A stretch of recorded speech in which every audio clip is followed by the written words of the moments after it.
burong isdang tilapia. Ito nga po, meron po tayo ditong luya pati na rin ang bawang. Napakasimple lang pong lutuin ito sa mga hindi pa po nakakapagluto at sa mga masiselan po dyan. Ganito po ang pagluluto namin yung buro.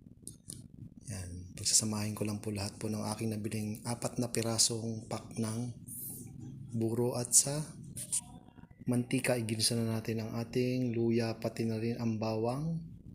Mekos-mekos lang ni Insan. Shoutout po sa mga mahilig din po sa buro, lalong-lalo na sa parte ng norte. Ito po, ganito po ang buro sa amin mga kapares. Kayo na pong bahala kung ano pong gusto nyong ilagay dyan. Paki-comment nyo na lang po kung paano nyo po lutuin ang burong isdang tilapia.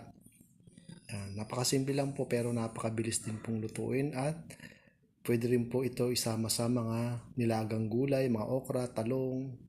Ayan. Ganito po ang ating buro.